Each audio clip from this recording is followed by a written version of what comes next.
Entonces, como les decía, le damos la bienvenida al taller de valorización de startup, que está marcado dentro de los talleres para inversionistas, pero también están invitados también las startups que quieran conocer acerca de valorización. Hoy día el taller lo va a impartir Sebastián Ibáñez, que es gerente de inversiones de Fondo Vulcano. Bienvenido, Sebastián, ¿cómo estás? Todo bien, gracias a tú. Bien, excelente. Me alegro. Si quieres, puedes comenzar el taller, si quieres presentarte un poco el inicio para que te conozca la audiencia y iniciamos con el taller. Perfecto, buenísimo. Bueno, muchas gracias por la invitación y gracias a todos por conectarse. Esta es semana complicada a partir del año con todo. Yo creo que para todos les pasa similar. Así que qué bueno que se hayan tomado el tiempo y voy a tratar de hacerlo lo más útil posible y los contenidos lo mejor posible para que puedan sacarle el máximo provecho. Dale, parto presentándome rápidamente. Perdóname, ahí está. Bueno, soy ingeniero civil de la Universidad de Chile, tengo un posgrado en gestión de emprendimiento e innovación de la Universidad de Manchester, soy becado Chevening y tengo una especialización en Venture Capital de la Universidad de Berkeley en Estados Unidos. Y me he estado especializando cada vez más en temas de financiamiento de startups, mirado desde una perspectiva privada siempre, con apalancamiento público algunas veces, pero siempre desde un poco de la perspectiva privada para ver justamente términos de negociación, términos de financiamiento, valorizaciones y todos los elementos que de alguna forma juegan un rol específico en la negociación exitosa del cierre de una inversión, que es lo que a todos nos interesa, tomando en cuenta que la inversión como tal para un emprendimiento no es un fin, es un medio nada más. ¿Okay? Uno cuando ve estas mega rondas en diario, la verdad es que los emprendedores más que la felicidad les dura algunos días, lógicamente, pero deberían sentir una presión tremenda porque ya tienen más ojos mirándolo y ya tienen más, digamos, objetivos que cumplir en el corto y mediano plazo con respecto a escalamiento de sus negocios y con respecto a internacionalización. Entonces, bueno, terminando de presentarme, ya llevo casi 10 años trabajando en Datneo, tanto al principio a cargo de una red de inversionistas ángeles, y ya hace 3 años a cargo del Fondo Vulcano, un fondo de $20 millones en donde invertimos en toda la región. Y en donde ahí ese proyecto que sale parece exagerado, pero la verdad es que más vemos entre 500 y 600 proyectos al año. Ustedes calculen, saquen la cuenta cuántos proyectos ya nos ha tocado ver, y uno va afinando el ojo bastante con respecto a temas que se van repitiendo muy seguido. ¿Okay? Y entonces esta charla de hoy no es solamente basada en valorización per se, sino que es vamos a ir caminando de la mano, digamos, en todos los elementos que juegan un rol específico en la valorización y en la negociación de inversión en startups, para luego terminar revisando algunos modelos específicos. ¿Okay? Comentarle un poco sobre Datneo. Yo actualmente le estoy hablando desde San José de Costa Rica. ¿Por qué de Costa Rica? Por 2 razones. Me casé con una tica, me vine hacia acá, pero también porque no podemos pretender nosotros invertir en negocios internacionales y nosotros no tener una presencia internacional real. ¿Okay? Y acá estamos muy cerca de Estados Unidos, de México, de Colombia, de países muy relevantes en la región en temas de startups, y constantemente nos estamos moviendo en la región. Como tal lo entendemos así, tenemos partnerships en más de 15 países, trabajamos muy de la mano con el BID, trabajamos muy de la mano con la Alianza del Pacífico, con Scala, con en general instituciones que abren bastante las puertas a nivel internacional. Vulcano, como les comentaba, es un fondo de $20 millones en donde buscamos invertir entre 15 y 25 emprendimientos. Vamos en 16. ¿Okay? No tenemos por qué llegar a los 25, ya pasamos nuestra cota inferior, pero vamos a invertir en proyectos atractivos que puedan acercarse. Así es que a todos quienes tengan un emprendimiento que crean que puedan ser financiables por Vulcano, por favor contactarnos y nosotros los vamos a evaluar para ver si que podemos presentarlos a un comité de inversión. Esta dinámica, dicho sea de paso, y a todos los inversionistas que están conectados hoy, esta dinámica de inversión en fondo, en donde se parte invirtiendo primero en un grupo entre 15 y 25, luego se pasa a 5 a 10 startups, luego se pasa a 0 a 5, pero los mismos proyectos, es bastante usual en los fondos de Venture Capital. También lo vamos a revisar hoy día el por qué. Solamente les digo que al momento de evaluar invertir en un fondo de inversiones en emprendimiento en etapa temprana y también no tan temprana, es muy importante fijarse en cuánto está reservando efectivamente el fondo en rondas posteriores. No me quiero adelantar, vamos a ver el porqué hoy día, pero nada más dejarlos con la interrogante. ¿Okay? Todos quienes quieran postular, entonces ahí está el link vulcano.charlie.io y de ahí en adelante comenzamos las conversaciones. Bien, parto dejando una pregunta abierta, sin buscar una respuesta ahora, si la podemos responder al final, y es ver diferencia entre valorizar una startup y una empresa tradicional. ¿Y por qué pongo tradicional entre comillas? Porque empresa tradicional como tal todos sabemos que no existe. ¿Okay? Cada empresa es un mundo, cada industria es un universo paralelo, y en donde presenta características muy específicas. ¿Okay? Entonces, meter a todo dentro de un saco y decir, voy a evaluar con los mismos criterios todas las empresas distintas, la verdad es que no es atingente a cada caso y hay que evaluar cada uno de ellos por separado. ¿Okay? Pero en general, esto podemos ver de que una principal característica de un emprendimiento en etapas tempranas es que no tenemos información histórica. ¿Okay? No tenemos de mucho de dónde agarrarnos y como tal no podemos marcar tendencias de datos pasados en función de los resultados pasados hacia el futuro. Por tanto, muchos modelos utilizados en empresas más tradicionales no son tan aplicables en emprendimiento. Y digo tan porque igual se pueden aplicar, pero con un ángulo un poco distinto, con un twist. ¿Okay? Entonces vamos a partir desde el principio, vamos a dar varios pasos hacia atrás y vamos a partir preguntando lo siguiente. Hay un emprendedor, hay un inversionista. Ambos están interesados. ¿Y ahora qué? ¿Okay? Cuando me toca dar esta charla de manera presencial, no falta que levanta la mano y dice, bueno, que me depositen la plata en la cuenta del banco. Y la verdad es que ese es el último paso de muchos pasos previos que hay que hacer. ¿Okay? Y esos pasos previos anteriores van a ser todos relación a la negociación de términos, en donde la valorización es solamente uno de esos términos. Y puede sonar incluso contradictorio por el título de la charla de hoy, pero puede incluso no ser el término más importante. ¿Okay? Así puede ser el contrapeso de los otros términos que estamos viendo. ¿Okay? Vamos a ver, abuelo pájaro, muy rapidito para nivelar la cancha. Al final del día, un emprendimiento es una manera de agregar valor a una oportunidad detectada. Esa es la definición más simple y a mí personalmente la que más me gusta. ¿Ok? Definitivamente no es algo reciente. Los emprendimientos existen desde que el hombre es hombre. Pero sí se le ha dado más atención durante el último tiempo porque han salido ciertas tecnologías y ciertos entendimientos del escalamiento y la evolución de los negocios que ha cambiado bastante la percepción que tenemos de ellos. ¿Okay? Y es un proceso dinámico e iterativo, se va repitiendo todo el rato, hay ciclos supermercados en donde no existen verdades absolutas. ¿Okay? Estos ciclos se van a ir embarcando dentro de tres grupos de factores claves que van a ir dentro de gente, dinero y tecnología. ¿Okay? Gente, no solamente mi equipo core, sino que todos los stakeholders que rodean al proyecto. Y un paréntesis a todo esto, no es un ciutiquismo estar hablando en Spanglish en todas estas cosas, o sea, hay muchos términos que no son efectivamente traducibles y hay muchas cosas que uno tiene que aprender en inglés de una, porque no hay para que ir a Estados Unidos, basta con ir a Brasil, a hablar con inversionistas allá para que ya hayan términos que empiezan a topar con el español. Entonces, súper recomendado aprender varios términos de una en inglés, ¿ok? Cierro paréntesis.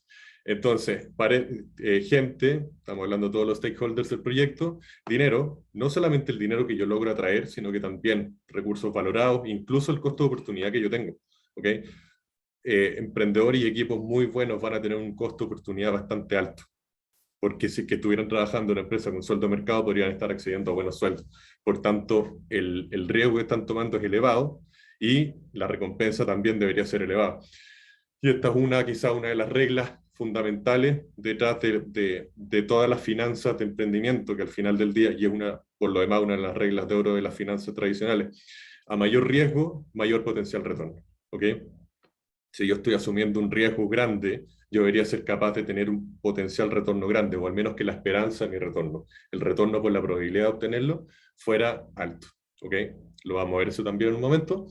Y y tecnología, no solamente viéndolo como robots o como chips o como tecnología de nube o digital, etcétera, sino que bajándolo más a un tema de construcción social, a un tema casi sociológico, ¿okay? Donde cómo yo soluciono problemas a la gente, problemas a mis usuarios finales mediante esta tecnología en particular.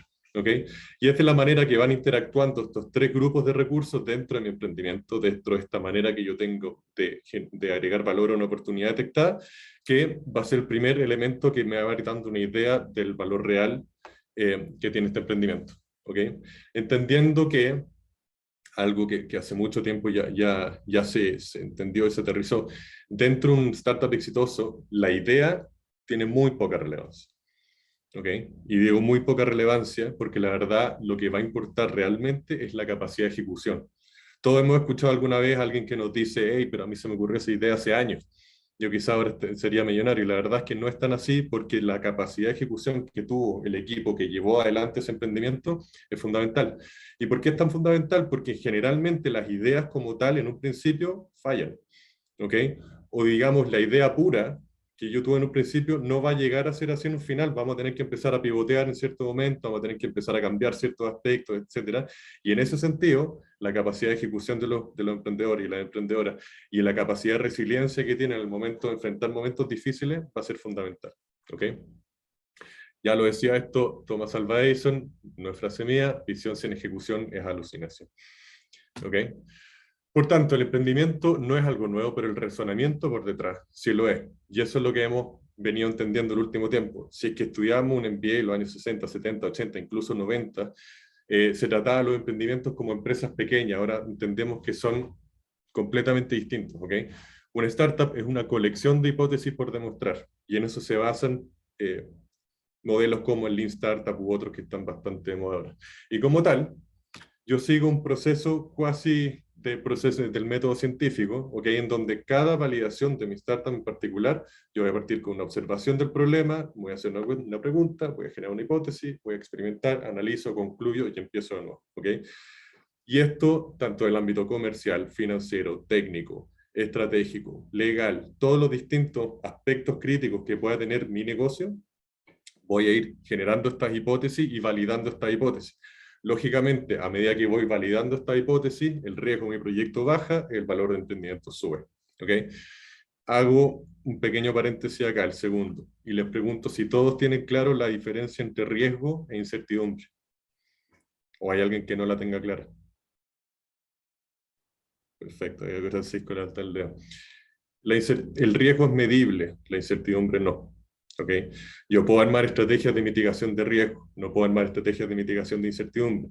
El caso más claro es la pandemia. Nadie sabía cuánto iba a durar, qué industrias iban a cerrar, cuándo se iba a poner cuarentena, cuándo se van a levantar las restricciones de viaje. La verdad es que es imposible saber eso. ¿Okay? Hay industrias completas que salieron muy beneficiadas, hay industrias completas que se fueron al hoyo, ¿ok? Y era imposible armar una estrategia de mitigación de incertidumbre en ese sentido. En cambio, estrategias de mitigación de riesgo, yo sí puedo armarlas bastante bien y bastante precisas, de manera de armar estrategias, por ejemplo, de apertura de país. ¿Okay? Yo ahora un país con un partner local, gasto cierto presupuesto, valido la hipótesis de que mi producto se va a vender finalmente en ese país, y si es que veo que hay una respuesta adecuada, puedo continuar con mi estrategia. ¿Okay? Así como armo estrategias de mitigación de riesgo en ese sentido, las armo en todas mis áreas clave, tanto como emprendedor como inversionista. ¿Ok? Vamos a tocar ese punto en algunas diapositivas más. Por tanto, el proceso del emprendimiento históricamente se había considerado como un todo, como un ciclo, como una empresa tradicional, pero ahora se divide en 4 grandes cuadrantes, digamos. Se puede dividir en más, pero esto es, a mí al menos me gusta esta manera de mostrarlo, en donde tradicionalmente se estudiaban solo la parte 3 y 4, y actualmente también agregamos 2 cuadrantes adicionales, en donde la gracia de cada uno de estos cuadrantes atrae los recursos indicados. ¿Okay? Este gráfico probablemente lo han visto, es un flujo de caja acumulado de un emprendimiento desde que parte de cero, ¿okay? Desde que se nos ocurre la idea hasta que nos lanzamos al agua y empezamos a generar las primeras ventas o el desarrollo de los primeros productos, etc. Vemos el primer cuadrante en que la premisa, créanlo o no, es fallar rápido. ¿Okay? No queremos perder el tiempo de nosotros, no queremos desaprovechar ese costo de oportunidad que tenemos, no queremos atraer recursos, inversiones de alguien de tercero, y meterlos en algo que realmente no sabemos si funciona o no. ¿Okay? Por tanto, en ese fallar rápido, en ese cuadrante primero, emprendimiento puro, es donde sale el famoso producto mínimo viable, que yo tengo que salir a la calle y probarlo. Vender algo que sea feo, vender algo que sea barato. Si se vende eso, voy a lograr realmente vender mi producto final.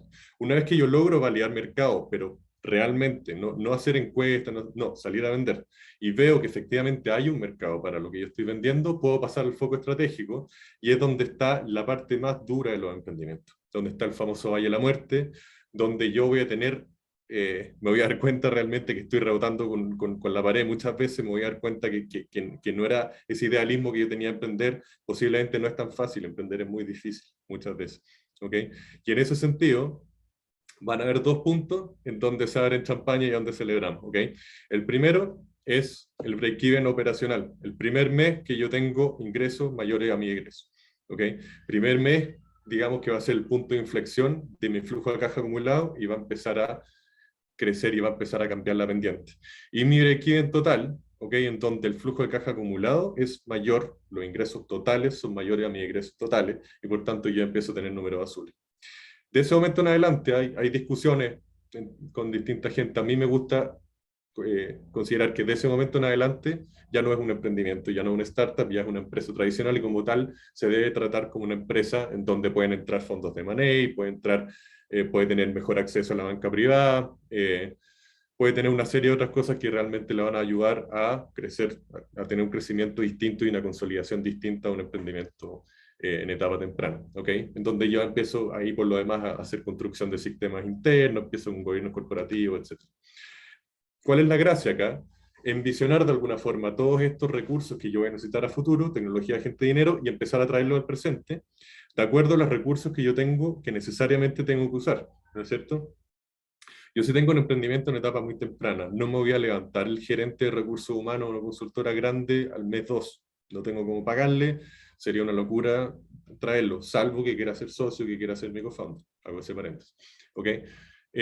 Entonces, yo tengo que ir identificando estos recursos claves que yo tengo que ir usando de acuerdo a las capacidades que tengo en ese momento.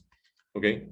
Y entonces, en esa parte se empiezan a aparecer ciertos elementos que se van a volver fundamentales. Primero, lo que les mencionaba antes, tanto como emprendedor como inversionista, yo tengo que tener una estrategia de mitigación de riesgo. ¿Ok? Tengo que ser consciente de los riesgos que tengo en esa etapa y de qué momento, de qué manera puedo eliminarlos. Nunca se van a eliminar el 100%, todos lo sabemos, pero bajarlo, ¿no es cierto?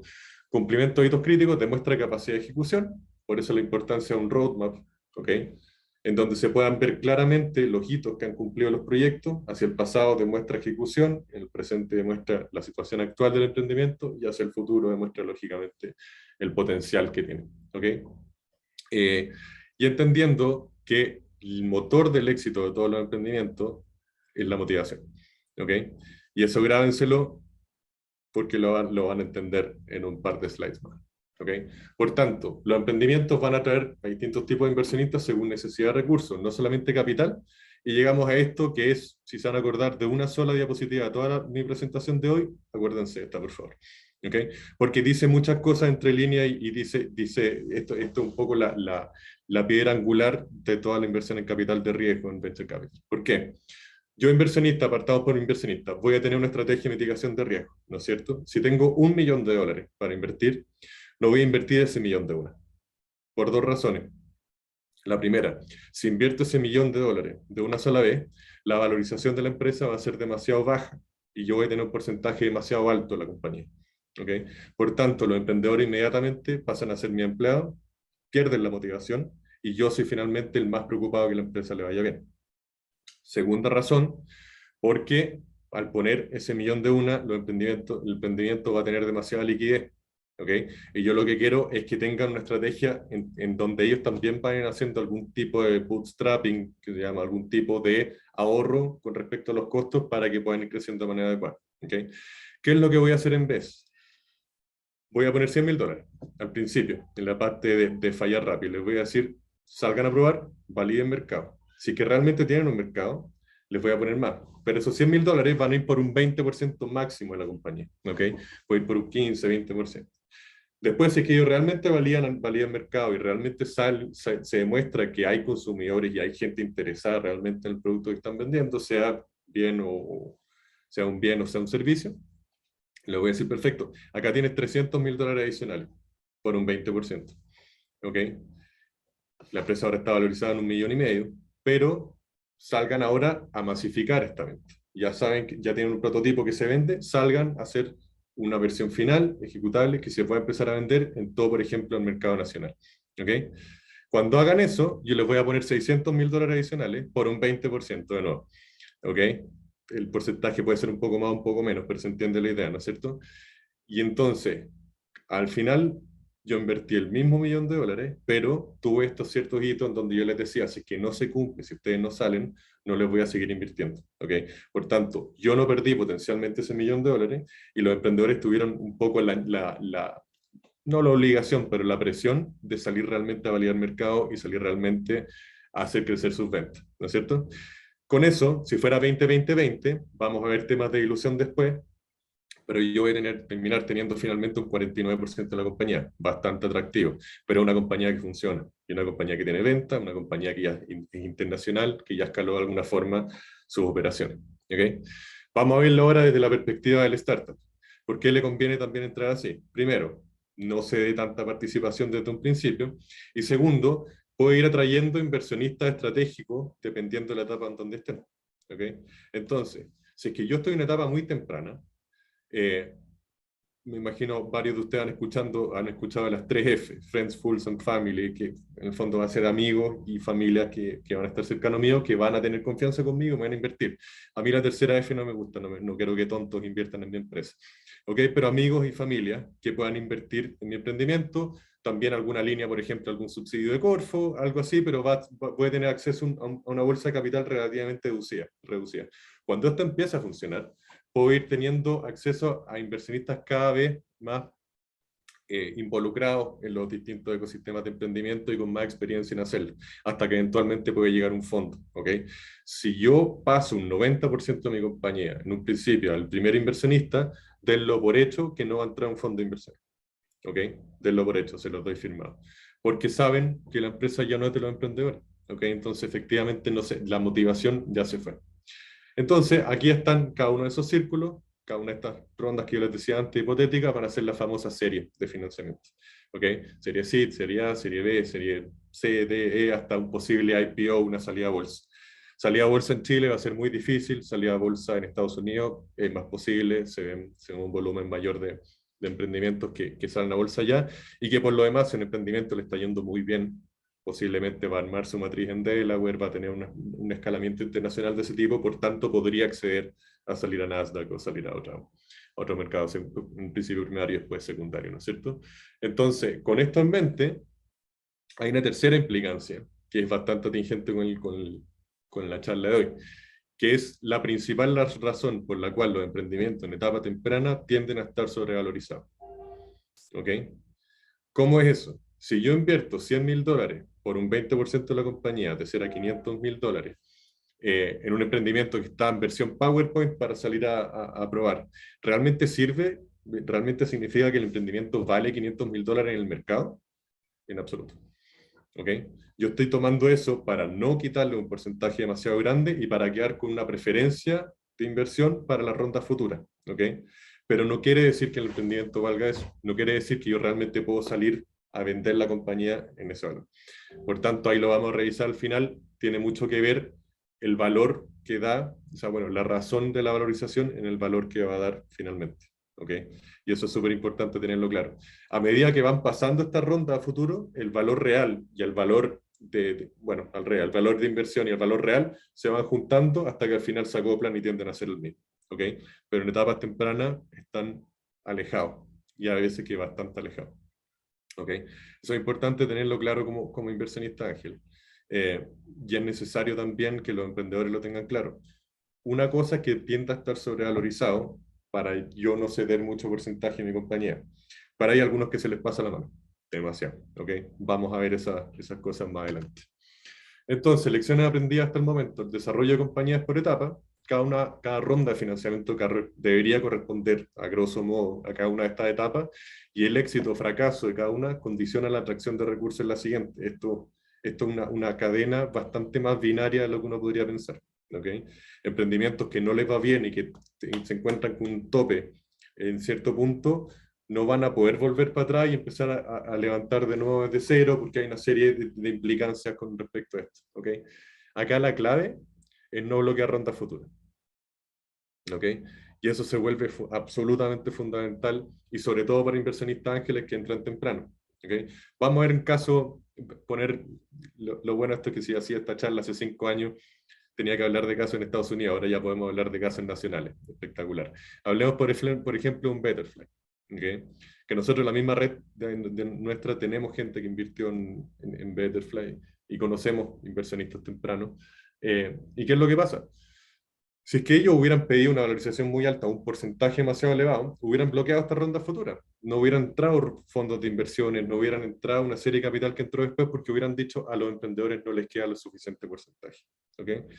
Por el hecho de haber entrado con un porcentaje razonable, a una valorización razonable, en donde sabiendo que se desacoplan un poco estos dos valores, no bloquearon rondas futuras y pudieron efectivamente después ser parte de este crecimiento, no solamente en venta, en operaciones, sino que en valorización que tuvo el emprendimiento, y tener un múltiplo sumamente atractivo, o sea, espectacular. ¿Ok? Entonces eso hay que tener en mente, después si quieren podemos ver algunos casos reales. ¿Ok? Después otros temas. Primero, tener claro que los inversionistas invierten en líneas, no en puntos. Esa no es una frase mía de Max Suster, inversionista bien conocido. ¿Ok? ¿Qué significa esto? Eso de conocer a un emprendedor y decir, me encanta tu emprendimiento, firmarle una servilleta y al día siguiente tenga $100.000 en la cuenta, no va a pasar. ¿Ok? Se quedó medio pegado, parece. ¿Me escuchan bien o no? Te escuchamos bien. Yo por lo menos te Perfecto. escucho bien. Súper. Entonces, esto de que se firme una servilleta y al día siguiente tienen la plata en la cuenta del banco, muy difícilmente va a pasar. ¿Okay? Uno va a conocer el emprendimiento, le va a decir, hey, me encantó tu pitch, ven, pásate mañana a mi oficina, hazme un pitch de 1 hora, ya no son estos de 5 minutos, vemos todos los detalles, perfecto. Te voy a pasar a hablar con mi analista, o te voy a pasar a hablar con un amigo que entiende mucho del tema, o vamos a ir así, y va a ser un proceso, ¿no es cierto?, que va a durar 1 mes, 2 meses, 3 meses. Entonces eso hay que tenerlo claro. Y por el lado del emprendedor, de las emprendedoras, hay que tener claro también que esto tiene que ser un proceso que dura unos 6 meses. ¿Ok? Por tanto, si es que yo conozco un emprendimiento que me está diciendo, hey, necesito la plata para mañana, la verdad es que no solamente está demostrando una falta de planeamiento impresionante, sino que yo sé que a futuro la compañía puede morir muy fácilmente porque no tiene un buen control financiero. ¿Okay?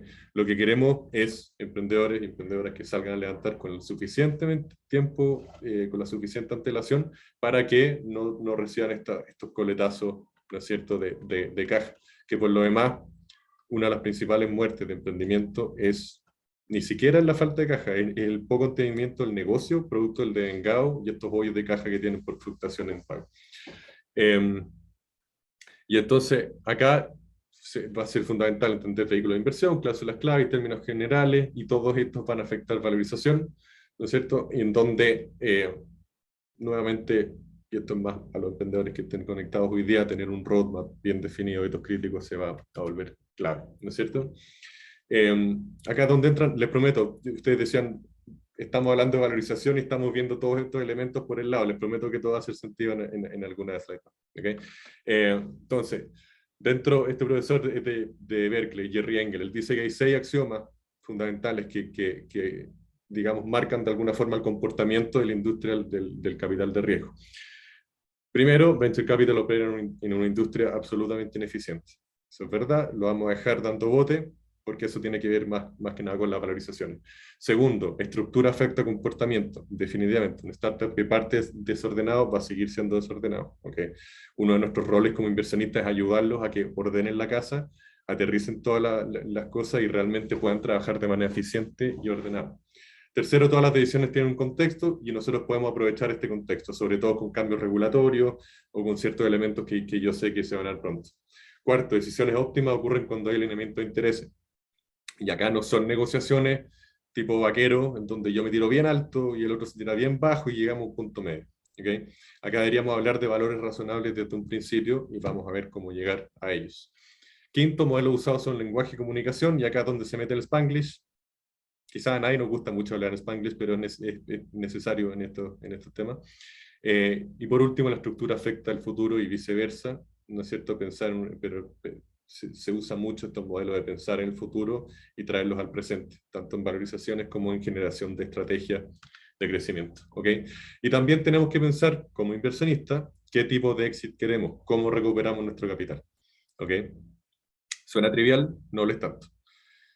El tipo de exit que yo voy a querer va a marcar mucho el modelo de negocio del emprendimiento y va a marcar mucho el tipo de crecimiento que yo quiero que tenga. ¿Okay?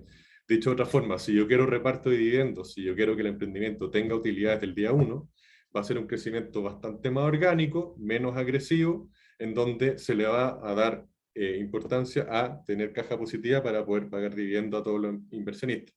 De esa forma yo podría calcular un periodo de recuperación de capital y decir, en base a los dividendos que yo proyecto, puede tener una recuperación de mi capital al año 5, por ejemplo. ¿Okay? Otro caso muy distinto es un emprendimiento que va a tener dividendo cero por muchos años, pero apunta a ser adquirido. ¿Okay? Que llegue algún corporativo más grande, que llegue algún fondo de buyouts, que llegue algún potencial comprador y adquiera la empresa. ¿Okay? Y en donde yo no vi mi plata por varios años, pero puedo tener un retorno muchísimo más alto. En ese caso, yo le voy a poner cero énfasis a los dividendos. No me va a importar que la empresa tenga números azules, me va a importar que crezca muy rápido. ¿Okay? Por tanto, se gasta más plata en marketing, por tanto, se gasta más plata en equipo, se gasta muchísimo más capital y son bastante más tirados a levantar muchas rondas de capital con respecto a los otros. ¿Okay? Y esos serían los dos extremos. Hay muchísimos casos intermedios. ¿Okay? Hay, por ejemplo, es súper usual hacer swap de acciones en compras parciales, en donde una empresa más grande adquiere parte de la compañía o saca inversionistas ángeles más chicos haciendo un swap de acciones con una compañía que va a salir pronto a bolsa. Los mismos emprendedores a veces llegan y le dicen a los inversionistas ahí, súper buena relación, pero queremos limpiar un poco el cap table, la tabla de capitalización de la empresa, así que les compramos su participación. ¿Okay? Se puede salir a mercado secundario, hay una serie de cosas que pueden pasar entre medio y en donde yo, inversionista, y yo, emprendedor, digamos, todos tienen que ponerse de acuerdo desde un principio de qué es lo que quieren, alinear intereses. ¿Okay? Si yo, inversionista, me meto en una empresa y soy del espectro de riesgo más tirado hacia conservador, que no tiene nada de malo por lo demás, y quiero hacer reparto de dividendos, y me meto en un emprendimiento que quieren crecer a full para venderlo al año 5, los directorios van a hacer puras peleas. ¿Okay? Eso tiene que quedar muy bien definido desde antes. ¿Qué tipo de exit podría considerar? Esa quedó volando, pero ya se la había dicho. ¿Okay? Con todo esto en mente, vamos entonces a valorización, ¿okay? a lo que venimos. Y todos estos elementos, créanme que van a tener mucho peso en todos los modelos que se usan. Les voy a ir haciendo ahora sí algunas preguntas abiertas que se anime a contestar que se atrevan. ¿Okay? Primero, partiendo porque si la valorización de startups es arte o ciencia, esta la respondo yo, un poco de ambos. Así como el cerebro humano tiene su parte racional y su parte más blanda, acá también hay elementos de ambos tipos que influyen. ¿Okay? Problema, entonces, no existe data histórica, no existe mayor validación, tengo muy poco de dónde agarrarme, y entonces agarro este chanchito vestido de unicornio, todos saben lo que son los unicornios, emprendimientos de más de $1.000.000.000, y de alguna forma yo digo, sí, va a llegar a ser unicornio algún día, pero ¿por qué? ¿Pero cómo? Entonces yo intento agarrarme de varios elementos que me permiten llegar a eso. Entonces ahora sí, las preguntas, a ver quién se va animando. Este es un auto usado, ¿ok? ¿Cómo lo valorizarían?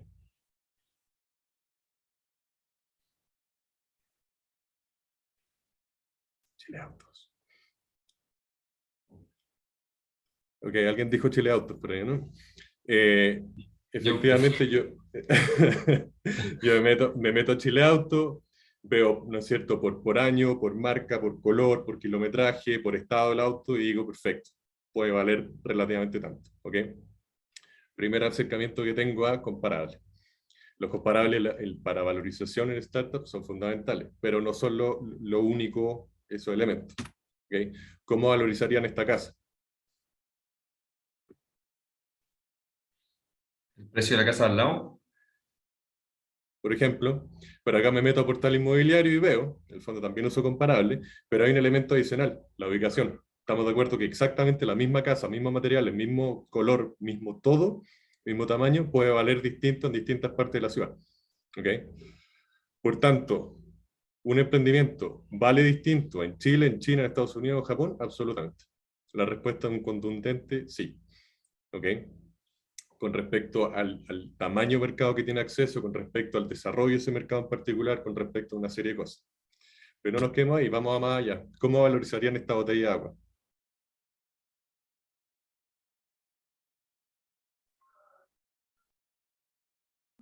con Dependiendo respecto a la del lugar donde la necesidad. ven. Exacto. Y esta botella de agua, si yo voy a cualquier bomba de benzina y la compro, va a valer prácticamente un commodity, ¿no es cierto? Pero en el desierto yo estoy dispuesto a pagar $1.000.000, porque me estoy literalmente muriendo si no me tomo esa botella de agua. ¿Ok? Por tanto, pongan todos esos elementos en una plataforma que va a ser el próximo Facebook, que está en la nube, que bla, bla, bla, y lo ponemos esos elementos y vemos, ok, perfecto. Nos vamos a meter a ver comparables de otras plataformas similares. Vamos a ver en qué región del mundo está, a qué países apunta a crecer. Vamos a ver qué tanto lo necesita la gente, qué tan botella de agua puede ser este emprendimiento en particular. ¿Ok? Y eso lo dice Antonio Machado ya en los 1800. Solo el necio confunde valor y precio. Generalmente se habla de la valorización como si fuera un punto. La valorización no es un punto, un rango. ¿Ok? En donde el precio tiene que ver con el dinero, el valor tiene que ver con el beneficio. ¿Ok?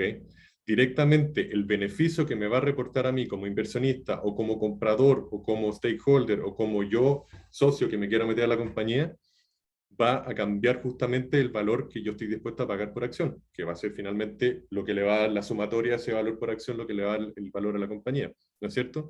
Por tanto, un emprendimiento de biotecnología para Bayer puede valer muchísimo, para el Banco Santander puede valer cercano a cero. ¿Ok? Entonces, estamos buscando acá retorno financiero, estamos buscando un retorno estratégico. ¿Qué tipo de retorno estamos buscando? También, lógicamente, tiene un peso en la ecuación. La realidad actual es que los valores son sacados del sombrero y vaya que sombrero. ¿Ok? Los emprendedores se juntan entre ellos y dicen, bueno, a ver, ¿cuánto levantamos? $200.000, perfecto, 20%, listo, valemos $1.000.000. ¿Ok? No hay ningún tipo de estudio por detrás, no hay ningún tipo de razonamiento. ¿Ok? Entonces, eso la verdad es que son el tipo de valorizaciones que conllevan a una negociación bastante poco fructífera. ¿Ok? Entonces, lo de antes, preguntamos si la valorización de startups es harto ciencia, la verdad es que es un poquito de los dos. ¿Ok?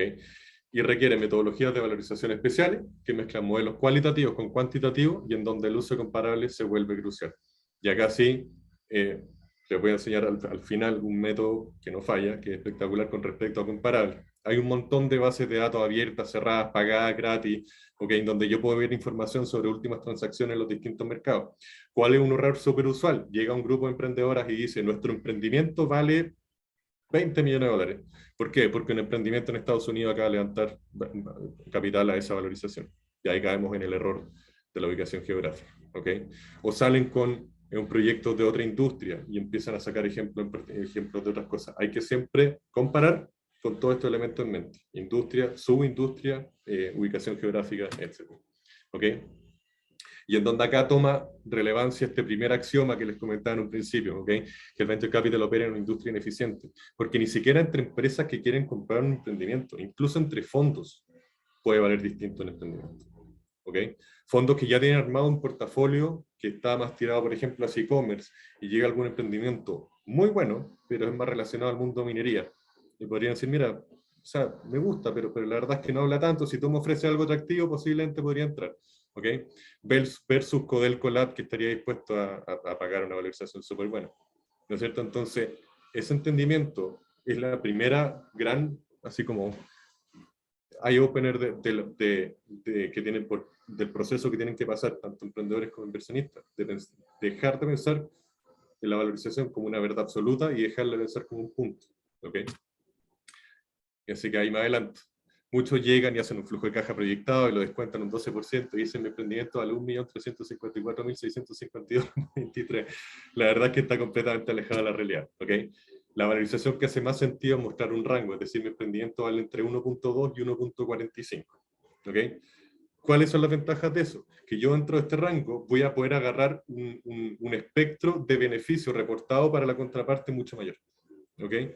Y en donde vamos a ver después que en donde cada uno de los rangos respectivos, a la parte que quiera acercarse a cada una de esas cuotas, va a tener que justificar efectivamente, tanto sea inversionista como emprendedor, va a tener que justificar por qué se mueve en esa cuota o no. Y eso va a ir realmente por el valor que agrega el proyecto. ¿Okay? Si quieren lanzar un emprendimiento de retail, de inteligencia retail, ¿okay? Y aparece alguno de los founders de Notco y les quiere invertir, versus un tío que tiene capital, que tiene espalda financiera, pero que no sabe nada de la industria. ¿A quién prefieren? claramente a los de no, ¿no es cierto? Claramente a los que ya saben, a los que ya se manejan en la industria, porque van a tener una influencia muy grande en el potencial éxito de mi proyecto. Entonces, yo lógicamente que voy a estar dispuesto a ofrecerles a ellos mejores términos, ¿ok? Y esto viene de la mano, no es algo que esté sacando el sombrero, ni mucho menos. Ahí nos podemos poner bastante técnicos con normas internacionales financieras, hay temas, bueno, IFRS 7, IFRS 9, que aplican directamente a esto, pero a grandes rasgos se habla siempre del fair market value, ¿okay? Del valor razonable, en donde se entiende que la valorización está viva. Primero, es un valor que yo tengo que poner a la mitad, al medio de la mesa, y que tienen que todos sentirse cómodos con eso. Todos los stakeholders que están sentados en esta mesa deben sentirse cómodos con el valor, con el rango. Segundo, se deben utilizar modelos consistentes con las características, industria, ubicación y etapa. Valorizar un emprendimiento que tiene una semana de vida con flujo de caja descontado es absolutamente ilógico, ¿okay? Porque van a ser proyecciones financieras, proyecciones operacionales que con probabilidad 100 no se van a cumplir. ¿Okay? Pueden ser mayores, pueden ser menores, pero no puedo valorizar solamente con eso. ¿Okay? Tercero, la valorización se va a afectar en el tiempo según el contexto, y yo puedo jugar con ese contexto, lógicamente. Si es que sé que va a salir una ley fintech, por ejemplo, que va a beneficiar a mi emprendimiento, ¿okay? Si sé que va a haber un cambio regulatorio importante, si sé que la Alianza del Pacífico está a punto de firmar un acuerdo para empresas cross-border que no paguen impuestos, por ejemplo, ¿ok? Yo puedo jugar con eso y definitivamente va a afectar mi valorización. Cuarto, necesario actualizar constantemente inputs de mercado.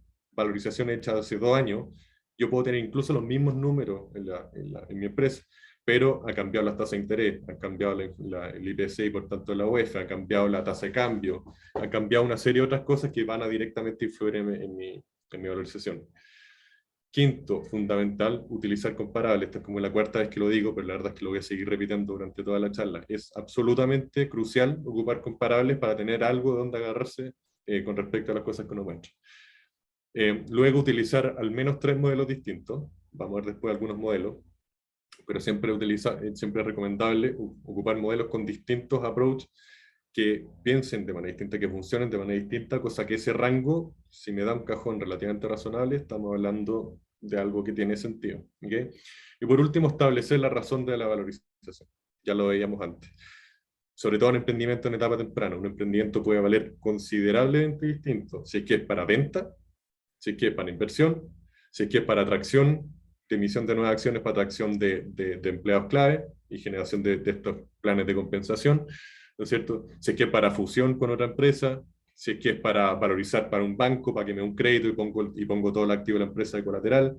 Hay una serie de razones por las cuales yo podría valorizar y va a valer distinto. Es necesario establecer la razón desde un principio. ¿Okay? Por tanto, dentro de este rango que les comentaba en un principio, pasa lógicamente que a mayor sea la valorización, menor porcentaje voy a ceder, por tanto menor valor agregado debería dar quien entra.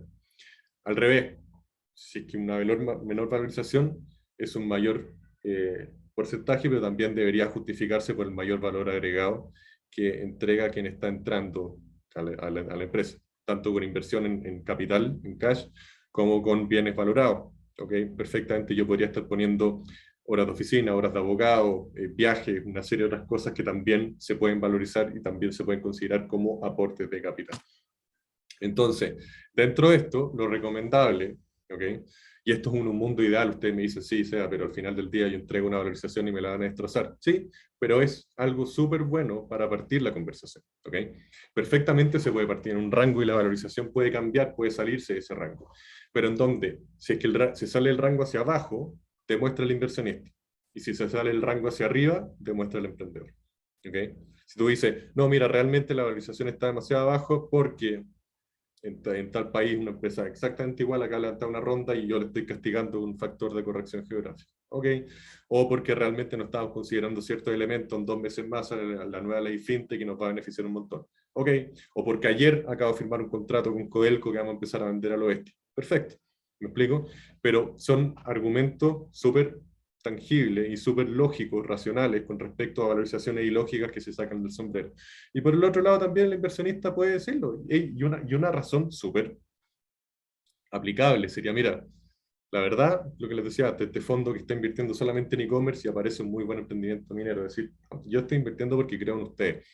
¿ok? Pero necesito una propuesta un poco más atractiva para poder entrar. Podría ser razonable, ¿ok? Y esto nosotros, ahí va algunos del equipo de Adneo, y también tenemos un emprendimiento, el portafolio que se llama Charlie.io, que hace valorización automatizada. Nos han tirado valorizaciones por la cabeza, ¿no? Amenazas de muerte a la mamá, güey, porque nos dicen, no, mi empresa no vale eso. O sea, según nuestra estimación y según los comparables y todo el tema, sí vale eso.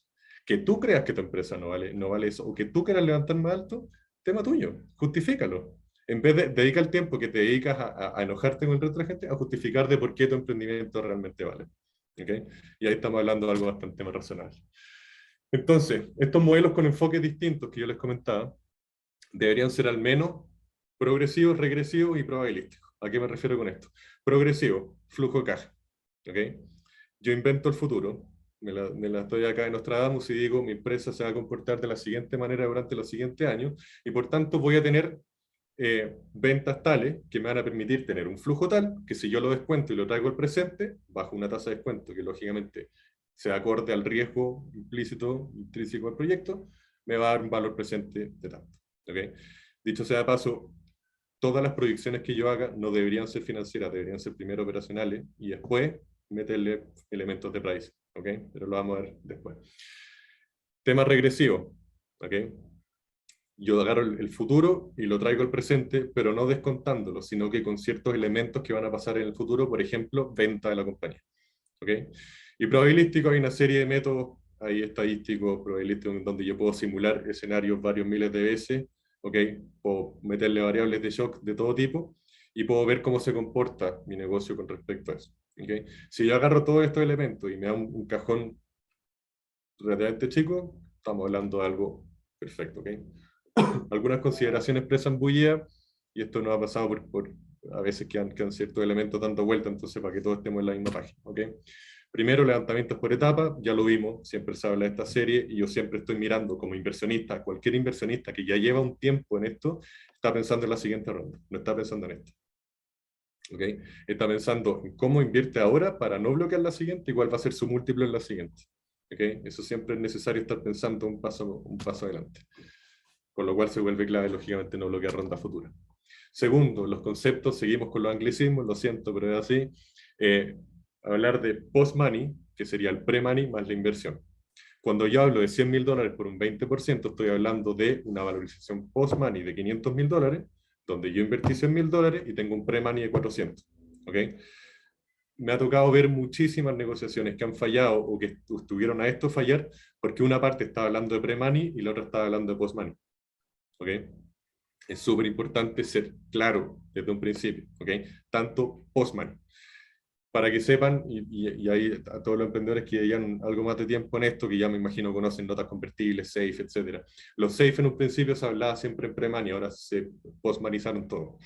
Es muy raro encontrar rondas con pre-money, pero igual de todas formas, si que ustedes están hablando en pre-money, es muy necesario establecerlos. ¿Okay? Después vamos a ver algunos consejos de por qué no es tan recomendable hacerlo. Tercero, valorización versus términos, y acá quiero tomarme el tiempo para que se entienda bien los que les comentaba en un principio. ¿Okay? Hay muchos elementos que deben ser considerados dentro de la valorización. Primero que nada, instrumento de inversión. ¿Okay? ¿Va a ser equity directo o va a ser nota convertible o safe? Los que no conozcan esto. Equity directo, se hace un aumento de capital en la compañía, se emiten nuevas acciones, yo compro esa acción. ¿Okay? Por tanto, yo entro a ser directamente un socio de la compañía, con sus pros y sus contras. Versus nota convertible, que es, al final del día, un mutuo convertible en Chile, es un instrumento de deuda, yo le presto plata a la compañía, hasta que ese préstamo se convierta en acciones cuando ocurran ciertas cosas. Pasa un cierto tiempo de caducidad, la compañía levante más capital, o yo decida voluntariamente convertirlo. Y los SAFE, que son instrumentos más blandos, digamos, que no son siempre tan aplicables a la jurisdicción chilena, pero que dicen no son ni siquiera deuda, no llevan una tasa de interés asociada, sino que son un reconocimiento de inversión que se va a convertir en la siguiente ronda por acciones de la compañía. ¿Okay? ¿Esto tiene influencia en la valorización? Sí lo tiene. ¿Okay? ¿Y tiene influencia sobre la velocidad de cierre de la ronda? Definitivamente. Lo que más se demora en la cierre de la ronda es la negociación del pacto accionista, siempre. ¿Okay? Porque yo en mi nota convertible puedo poner algunas cláusulas legales que se van a discutir después y el emprendedor va a firmar, pero al momento de aterrizarla a un papel vinculante, la nota convertible también es vinculante, pero esto ya pasa a marcar el gobierno corporativo de la compañía, va a ser súper engorroso, ¿ok? Entonces, para notas rápidas, digamos, para rondas rápidas en emprendimiento en etapa temprana, siempre es más recomendable las notas convertibles, que por el hecho que conllevan menor negociación, son bastante más baratas también, el proceso completo, ¿ok? Después, vamos a emitir acciones preferentes o comunes. Todas las compañías, cuando se generan, por default, tienen acciones comunes, ¿ok? Quiere decir que todas tienen los mismos privilegios sobre los otros. En el momento de venderlas, al momento de tener un éxito, al momento de cualquier elemento, al momento de cualquier evento importante que pase, todos van a tener la misma preferencia. Versus algunas acciones preferentes, ¿no es cierto?, que tienen ciertas preferencias sobre el resto. Preferencias de liquidación, preferencias de derecho de arrastre, acompañamiento, una serie de otras cosas que si queda tiempo al final las podemos revisar. ¿Ok? Generalmente los inversionistas que no conocen tanto a los emprendedores, que no conocen tanto el equipo, que quieren tomar ciertos recuerdos, van a entrar con acciones preferentes. Hay algunas preferencias que son absolutamente estándar y que son 100% recomendadas. Hay otros que yo son un poquito abusivos. Por eso es necesario trabajar siempre con abogados que se manejen bien en este tema. Tercero, cláusulas claves, preferencia de liquidación, bueno, eso es lo que comentaba antes, preferencia de liquidación, TAC, dragalón, veto, etc. Yo siempre, nosotros al menos, por ejemplo, en Vulcano, pedimos asiento en el directorio, ponemos ciertos temas que puedo vetar, ponemos ciertas preferencias de liquidación, si es que la compañía quiebra y se puede vender algo, nosotros nos interesa recuperar algo del capital que invertimos, tenemos ciertos elementos que siempre vamos con eso, y que como les comentaba, son bastante estándar. Y cuarto, es súper necesario considerar la generación de option pools de paquetes accionarios disponibles para en el futuro poder entregar planes de compensación a nuevos empleados que se vayan sumando, a los mismos founders que quieran recuperar algo de porcentaje, etc. Si es que el emprendimiento no tiene ordenado su cap table, su tabla de capitalización, es decir, todos los socios con el número de acciones que tienen, incluyendo las notas convertibles, todo, si no tienen ordenado esto y tienen incluido un option pool, lo más usual es que los inversionistas que entran temprano les pidan que generen un option pool. ¿Ok? De manera que ellos se diluyan antes. Y acá, por todos estos elementos que les menciono, insisto, podemos ver después la influencia que tienen algunas de las preferencias. Les recomiendo 100%, y acá incluso, insisto, podría ser muy responsable abordar procesos de inversión sin un abogado y sin un muy buen abogado que se maneje bien la industria de emprendimiento. ¿Okay? Hemos visto muchísimos casos ya de malos entendidos, no quiero pensar que ninguna parte está actuando de mala fe, pero malos entendidos productos de documentos legales mal hechos y mal redactados que dejaban sujeto a interpretación cosas que nunca deberían haber dejado sujeto a interpretación. ¿Okay? Por tanto, es muy importante gastarse las lucas de un principio y trabajar con buenos abogados. Cuarto, pensar siempre en tasa interna de retorno y no tanto en múltiplos. ¿Okay? Dicho de otra forma, hay salidas menos glamorosas que financieramente son más atractivas. ¿Okay? Financieramente hablando, con respecto a la tasa interna de retorno, un éxito, una salida, una venta de mi participación al año 4 con un múltiplo de 4 es bastante más atractivo que un múltiplo de 10 al año 10. ¿Okay? Por tanto, siempre la variable tiempo juega un rol súper importante dentro de mi inversión. Eso hay que considerarlo. Quinto, cap versus equity. Las notas convertibles van todas con un techo de valorización. ¿Okay? Y hay que determinarlo antes de firmar estas notas. Ese techo, por un mal entendimiento del mercado en general, de las notas convertibles, se dice siempre que cuando se entra con notas no hay que valorizar. Eso es absolutamente mentira, sí hay que valorizar.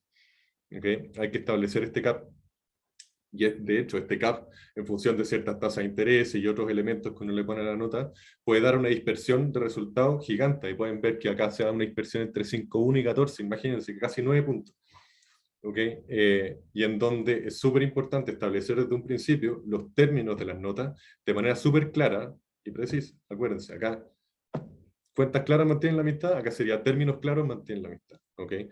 Que no haya ambigüedad de ningún tipo en los documentos y ambigüedad de ningún tipo en los términos que se están firmando. Sexto, tabla de capitalización o cap table, ahí seguimos con el anglicismo. Siempre hay que pensar no en porcentaje, sino que en número de acciones.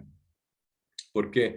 Como vimos anteriormente, hay series que generalmente se le va marcando por la serie por la ronda donde se hayan emitido. Hay distintas series con distintas preferencias. ¿ok?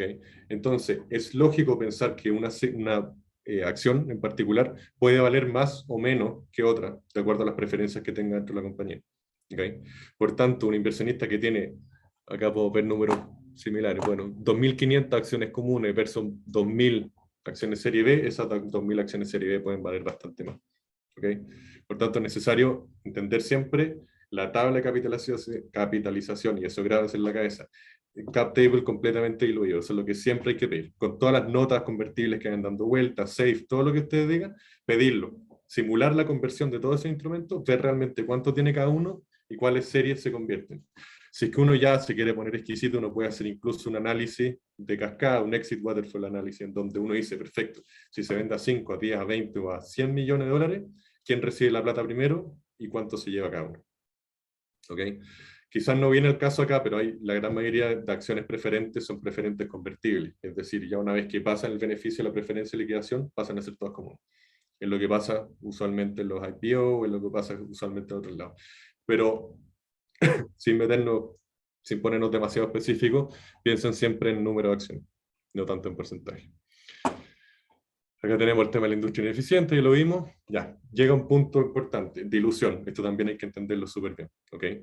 Así como en términos químicos, en términos de negocio, la reducción de la dilución es una reducción de concentración.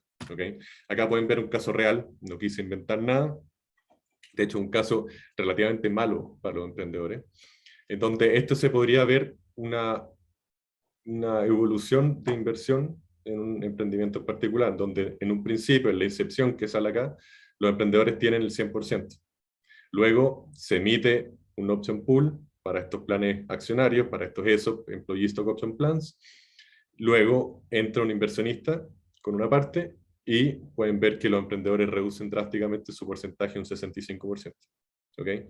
Luego entra otra ronda de inversión, emprendedores llegan a menos de un 40%, inversionistas tienen más de un 40% y este paquete accionario es alrededor de un 15%. ¿Okay? Y así va subiendo, donde una serie D, los emprendedores tienen un 10%, los inversionistas tienen cercano a un 70% y el resto de los empleados de la compañía tienen un 20%. ¿Okay? ¿Qué es lo que pasa acá? Viendo este gráfico uno diría, hey, pero esto no resiste análisis, ¿no? Me están destrozando. ¿Por qué yo en mi sano juicio querría pasar por esto? Porque la gracia acá es tener un pedazo más chico, una torta bastante más grande. Y volviendo a pensar en acciones, el valor por acción debería subir. Y yo siempre voy a tener la misma cantidad de acciones, mi valor por acción va a subir, por tanto yo tengo, porcentualmente hablando, un porcentaje más chico, pero mi paquete accionario vale más. ¿Ok? Y eso es lo que métanse a investigar y es información abierta, sobre todo los emprendimientos, los que alguna vez fueron emprendimientos que ahora ya salieron a bolsa, tienen mucha información pública y pueden ver lo diluido que quedaron los emprendedores. Lo que hace es que cuando ya salió una bolsa, muchos de ellos hacen cash outs y venden parte de. ¿Ok? Pero súper usual ver diluciones súper agresivas. ¿Qué es lo que yo les diría sería ideal? Serie seed no menos de un 80, 75 como mucho. Serie A quedar 65, 70, porque después el resto de las series sí son bastante más agresivas y ahí se empiezan a meter fondos más grandes y lo que pasa es que hay menos fondos con quien negociar, entonces ellos saben y tienen un poder de negociación distinto. Perfecto. Hasta el momento todo claro. ¿Alguna pregunta? ¿Algún concepto que quieren repasar o vamos bien hasta el momento?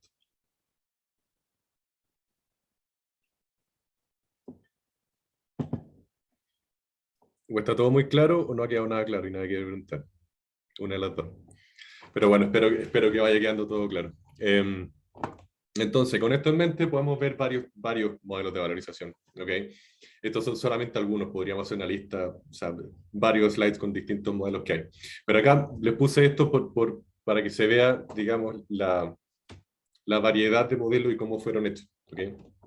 Está el modelo de Berkus, en donde Mr. Berkus, literal, hizo una lista de 5 factores que a él le interesan, le importan los emprendimientos, equipo, mercado, etc. Y le puso un ponderador a cada uno de ellos. ¿Okay? Y en base a ese ponderador él le pone una nota, se junta con los emprendedores y al final le pone una nota a cada uno de esos y sobre un valor original, este valor puede subir o bajar y eso es lo que el emprendimiento vale para él. ¿Okay? Y este método de alguna forma se fue haciendo más famoso porque ver si es, o sea, el modelo daba relativamente buenos resultados y uno le puede cambiar el valor original. Pero en estricto sentido, ese era el valor que a él le daba, según el beneficio que él reportaba a él, ¿ok? Y que no es criticable. Un modelo intermedio con respecto a eso podría ser un balance scorecard, un modelo de control de mando común y corriente, en donde se ponen más elementos específicos y en donde estas notas, estos ponderadores, se empiezan a abrir un poquito más y se empiezan a poner distintos elementos, ¿ok? Pero yo sí le puedo poner nota al equipo en distintos ámbitos y al mercado en distintos ámbitos, lógicamente, crecimiento del mercado, crecimiento, tamaño del mercado, comportamiento en los últimos tiempos, etc. Por ejemplo, a mí me encanta este ejemplo, mercado de criptomonedas. Ni siquiera blockchain, vámonos a cripto. ¿Ok? Es un mercado que hace 10 años uno le preguntaba a alguien era cero, muy poco. Y ahora es bastante grande, pero con respecto al de, dependiendo de lo que uno considere los criptoactivos, si son meramente especulativos o son activos realmente. Pero vámonos con activos. Con respecto a otros mercados es más pequeño, pero el crecimiento que ha tenido es muy agresivo con respecto al resto, entonces uno podría pensar que va a crecer y por tanto va a ir ahí con una buena nota. ¿Okay? Ese modelo de balance scorecard, uno le puede meter simulaciones matemáticas, en particular nosotros ocupamos simulación de Monte Carlo, y una simulación que se hizo especialmente para ganarle al casino en Monte Carlo.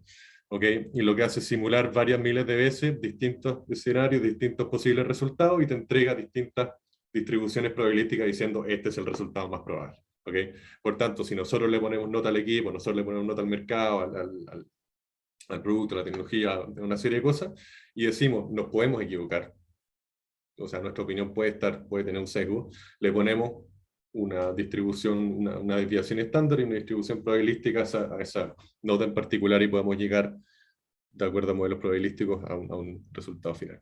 ¿Okay? Está el nunca imponderado flujo de caja descontado, que cruzado con otros modelos podría dar resultados relativamente decentes. Opciones real y teoría de juego, si ya nos quisiéramos poner exquisitos, ustedes saben que los que conozcan más un poco, sean un poquito más nerd en matemáticas, saben que teoría de juego también tiene que ver con el entorno, ¿ok? Entonces tú agarras solamente crecimiento de una empresa y la haces jugar con el entorno, pero esos son modelos ya demasiado complicados. Lo que están empezando todos los inversionistas que ya llevan un tiempo en esto, insisto, al momento de hablar con un emprendimiento y al momento de valorizarlo, son estos dos modelos. Primero, modelos de Venture Capital, arriba, y segundo, modelos específicos por industria, múltiplos específicos por cada industria. ¿Okay? Y esos son los dos que vamos a ver hoy día. La verdad es que flujo de caja descontado y suficiente información para que puedan ingresar a él. ¿Okay? Modelo de Venture Capital se basa en la siguiente premisa. ¿Okay? Si yo armo un portafolio de 10 emprendimientos, va a haber una ley potencial, un power law que va a decir aproximadamente 5 o 6 van a devolver 0 o van a devolver muy poco. ¿Okay? Van a hacer un write-off 0 o un write-down, devolver menos de lo que yo invertí. ¿Okay? Unos 2 o 3 van a tener un retorno positivo, pero chiquitito. Van a reportar 1.5 o 2 veces lo invertido. Y va a haber 1 o 2 que van a ser un outlier, que me va a reportar un retorno de 10 o más veces lo invertido. ¿Okay? Por tanto, yo todos los emprendimientos de mi portafolio quiero que tengan el potencial de retornar 10 veces o más. Si no tienen ese potencial, no se da la ecuación mágica de que riesgo debería ser ad hoc al potencial, el potencial riesgo, potencial retorno debería estar ad hoc al riesgo del proyecto. ¿Okay? Por tanto, no lo debería evaluar, no debería invertir en él. Emprendimiento en etapa temprana tiene que tener potencial de retornar mucho y en tiempos cortos por la tira. ¿Ok? Entonces, estos outliers, yo considero, grábense ese número en la cabeza, mi 10 por, y digo lo siguiente, si es que yo puedo vender el emprendimiento en un futuro a 10 millones de dólares, por ejemplo, y yo estoy exigiéndolo en retorno de 10 veces, yo debería entrar a un valor que no superara el $1.000.000, ¿no es cierto? Matemática simple. ¿Qué es lo que pasa? ¿Cómo llego a ese valor de salida? Yo digo, uno, me puedo meter a ver comparable, transacción en el mercado, a ver en esa industria en particular si es que hay ventas o si es que hay retornos específicos sobre los 10 millones de dólares. Perfecto. Y también si es que fue en Estados Unidos, en Europa, en otro lado, lo traigo a la realidad local. O podría, en función de un EBITDA proyectado por mi flujo de caja, ver múltiplos, ¿no es cierto?, al año que yo lo quiero vender y llegar a un valor de salida. Esos dos podría mezclar. Vámonos con el valor de comparable. La ecuación que yo les daba antes es, la verdad, bastante simple. El post-money debería ser mi valor terminal partido en el retorno sobre la inversión que yo deseo. Ese $1.000.000 partido en 10. ¿Ok? ¿Qué es lo que pasa? Yo digo, perfecto, esta es la ronda que yo estoy entrando, pero producto que van a haber otras rondas en el futuro, va a haber dilución. Por tanto, yo debería castigar un poco ese valor. ¿Ok?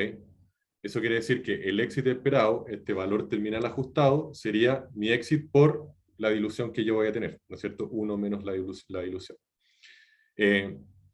Y para llegar a mi pre-money, que es finalmente el valor que estamos hablando con el emprendedor, si es que se está hablando en términos de pre-money, yo le resto la inversión. ¿Ok? ¿Suena complejo? No lo es tanto. La verdad es que cuando uno ya lo mastica, un cálculo bastante rápido que uno puede hacer. Vamos a ver de nuevo el mismo ejemplo. Yo digo que lo puedo vender en $10.000.000. Le estoy exigiendo un retorno de 10. 10 dividido en 10, 1. Ese es mi post-money. Pero yo digo, estoy calculando que se va a vender en una serie más. O sea que vamos a tener que hacer una serie de inversión primero. Me voy a diluir un 20%. Perfecto. 100, perdón, 1 millón por 0,8 son $800.000.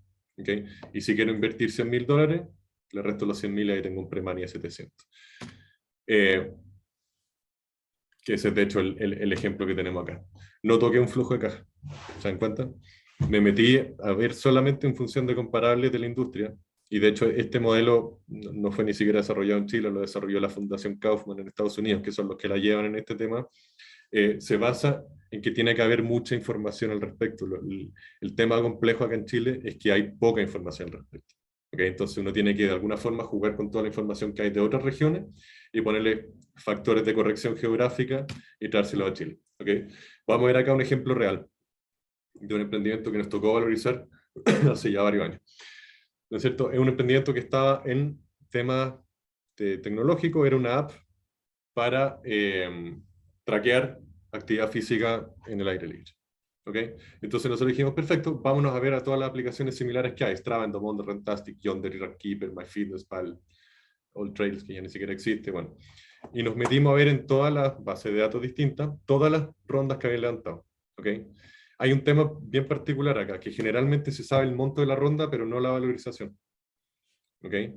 Muy pocas veces uno va a encontrar un artículo de un diario o uno va a encontrar una base de datos en donde diga se invirtieron 100.000 a 10.000, a 1.000.000. No sale esa información. ¿Okay? Entonces, yo todos estos asumo que va a ser entre un 10 y un 20. ¿Por qué? Porque nosotros lo asumimos así. Podría ser entre un 15 y un 25. Nosotros asumimos entre un 10 y un 20, sabiendo lo que deberían ser por ronda. ¿No es cierto? Y entonces acá, si se fijan estas columnas, las pasamos después en función del promedio a los rangos de valorización mínima y máxima, de acuerdo a si están cediendo un 20% o un 10%. Y sacamos el promedio de la inversión, ¿no es cierto? Entonces ahí yo tengo para esa industria en particular los tamaños de la ronda y la cota inferior y la cota superior del valor de la empresa, ¿no es cierto? Ahora, fíjense en algunos elementos adicionales. Acá está el total funding a la fecha. Vemos emprendimientos que siguieron de alguna forma vivos o que fueron adquiridos en un momento. ¿Okay? Por eso que acá le ponemos, si que fueron ya adquiridos. Endomondo adquirió $85 millones. Runtastic adquirió $239 millones. MyFitnessPal, $475 millones. ¿Okay? Pero Estados Unidos, Dinamarca, Alemania, Estados Unidos. ¿Okay? Entonces sabemos que son o emprendimientos que se van a tener que ir a Estados Unidos a venderse y con clientes en Estados Unidos o en Europa para esos efectos, o que de alguna forma se van a quedar en Latinoamérica, podrían tener su matriz en Delaware o lo que ustedes quieran, pero van a ser considerados emprendimientos latinos y se van a vender, digamos, a un valor un poco más bajo. Por tanto, consideramos acá la cota inferior. ¿Ok? Y entonces, dentro de estos ejemplos, como hay puro emprendimiento de otro lado, se puede considerar la cota inferior y poner un rango, un más o menos en función de esta valorización mínima. ¿Ok? Y acá podríamos ver valorización mínima, $760.000. Invertir significaría, digamos, una venta mínima de $10 millones. Perfecto. ¿Cuál es el cálculo que yo les digo que están haciendo todos los inversionistas al momento de hablar con emprendimiento? Es perfecto. El clickbait, o sea, no, el clickbait, el bait típico que podría ser, perfecto, pongámonos a soñar. ¿Ok? Esta empresa le va a ir increíble. ¿A cuánto crees tú que podrías vender esto? ¿O a cuánto apuntas tú que podrías vender esta compañía en el futuro? Es una pregunta completamente blanda, ¿no es cierto? Porque no tiene nada para validar. Pero después yo voy a meter lógicamente a validar estos números y ver si efectivamente está dentro de un rango adecuado. Y eso inmediatamente lo divide por 10. En Estados Unidos lo dividen por 20, o sea, a ese nivel de agresividad están llegando. Acá lo divido por 10 y digo, no me da. ¿Ok? Realmente no me da. O una compañía que uno esté viendo en un mercado demasiado de nicho, chico, por eso es que importa mucho el tamaño de mercado que uno muestra en las presentaciones, y uno dice, hey, no me da. O sea, no me da, tendrías que tener una participación de mercado grande, demasiado grande, como para llegar a eso. ¿Ok? Entonces, en función de eso se pueden llegar a ciertos elementos. Me interesa que haya quedado bien claro esto, porque es un ejercicio que todos pueden hacer en su casa sin mayor conocimiento de la industria. ¿Alguien tiene alguna duda al respecto? Esto, dicho sea paso, es el modelo por lejos más usado.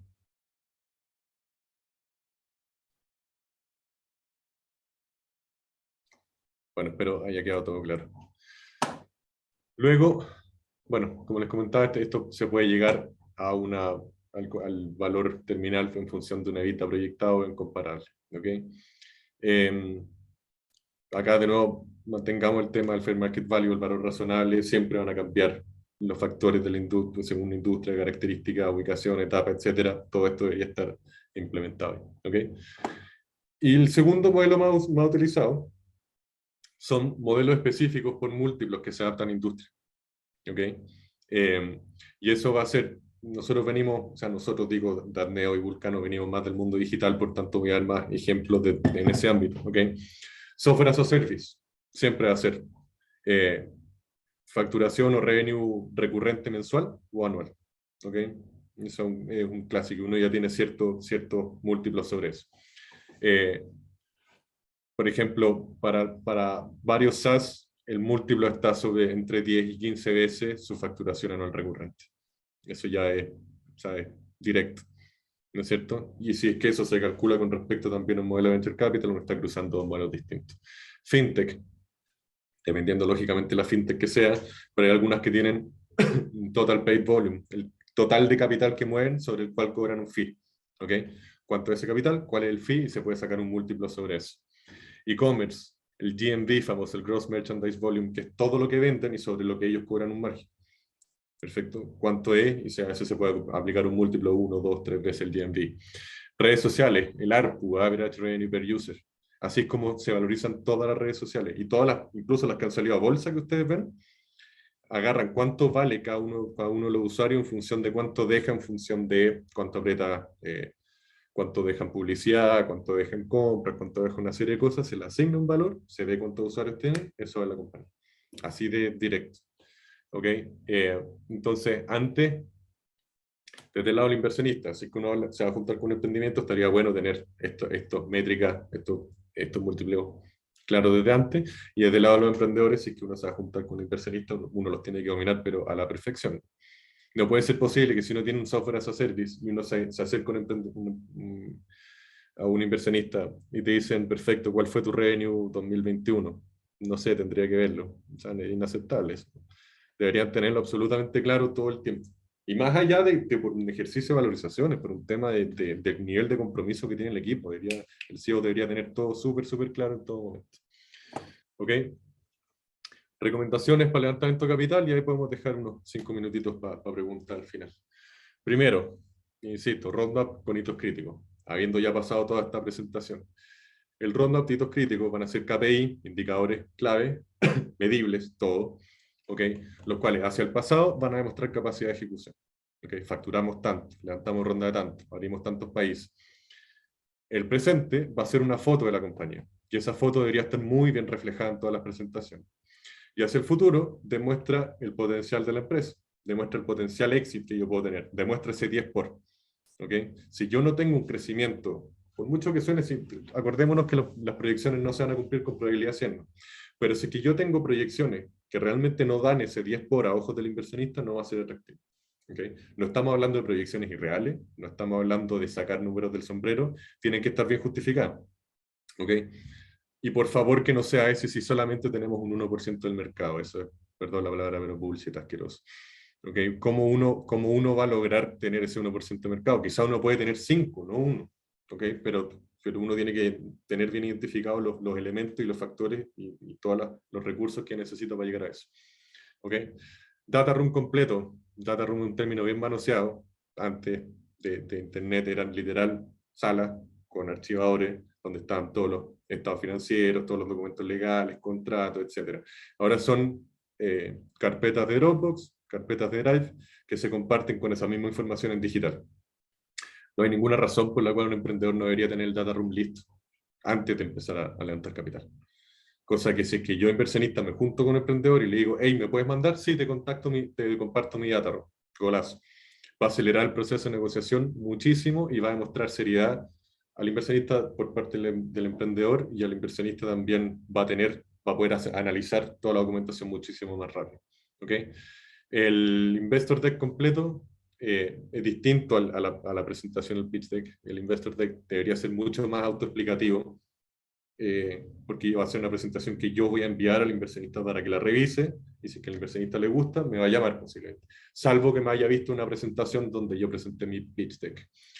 Análisis de valorización, perdón, ahí hay una falta de ortografía. Muy recomendable llegar con algo preparado por mí, preparado por un tercero, preparado por alguna plataforma de valorización. No puedo no hacerle acá propaganda a charlie.io, esa tiene valorización automatizada. Si quieren meterse, todos pueden tener un descuento acá. Si no, hay un montón de advisors que se dedican a eso, consultores independientes, y si no, con todo lo de acá, pueden meterse a Internet, meterse a Crunchbase, meterse a Mattermark, meterse a CD Insights, meterse a una serie de bases de datos que hay. Usualmente algunas de esas son pagadas. Si yo me creo un mail, tengo un trial de 7 días, me puedo meter, sacar toda la información y ya se puede tener acceso a esa información, ¿okay? Y hacer un análisis por detrás. Además, tener vehículo, instrumento y términos, más preferencias, claro. ¿Okay? Y eso es importante desde la perspectiva del inversionista también tenerlos claros. ¿Okay? Por ejemplo, nosotros en Vulcano no invertimos con SAFE en Chile. En Estados Unidos sí, pero en Chile no. ¿Okay? Ocupamos notas convertibles y equity. Entre eso no tenemos problema.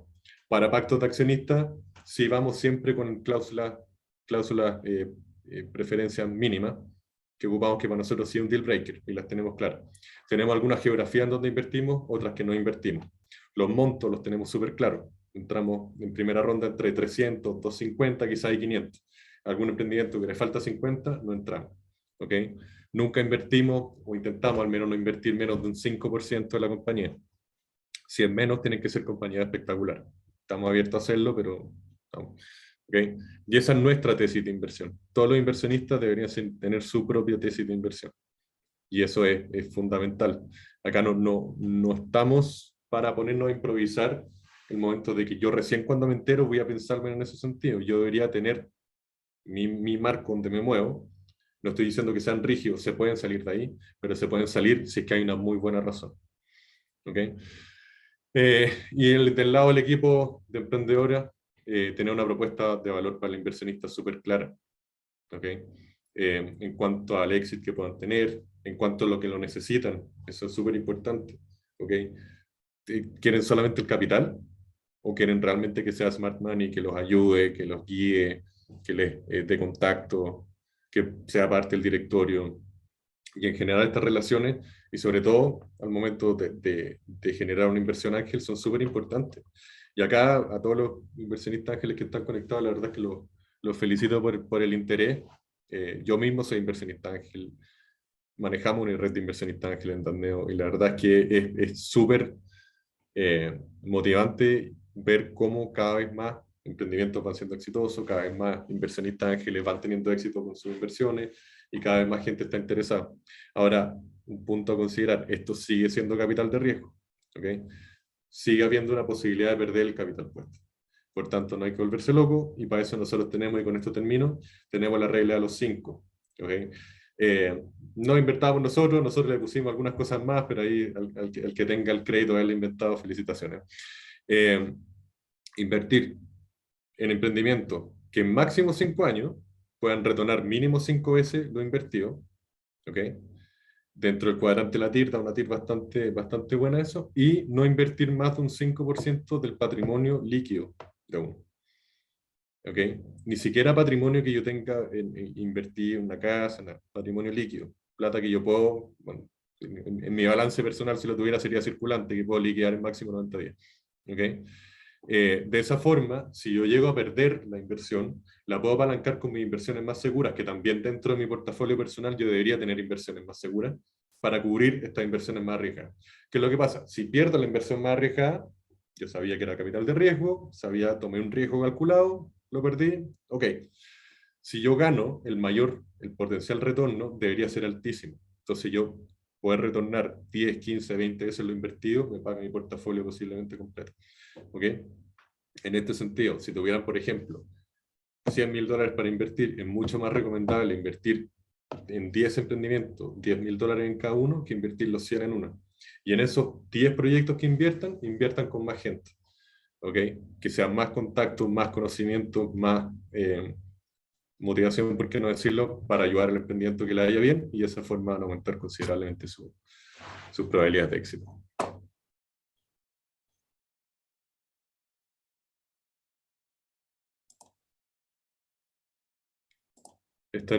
Me asusté en un momento, pensé que no estaba compartiendo. Ahí está. Muchas gracias, Sebastián. Abrimos los micrófonos para alguien que quiera hacer alguna pregunta. Yo tengo voy a hacer la primera. Sobre todo en las primeras inversiones como inversionista ángel. ¿Tú consideras que es bueno poder invertir con alguien que ya haya invertido, por ejemplo, justamente para entender un poco estos factores de corrección o estos múltiplos, que alguien ya maneje estos conceptos para poder obtener una valorización lo más precisa? Obviamente que hay rangos, pero Sí, para obtener un valor lo más real posible. definitivamente sí. Y eso, yo diría una de las grandes gracias de pertenecer a una red de inversionistas ángeles, es justamente eso. O sea, hay varias, digamos, pero la principal es recibir una ayuda con respecto a todo este proceso de inversión, que uno puede saber mucho sobre la industria en la que trabaja y no puede ser un experto.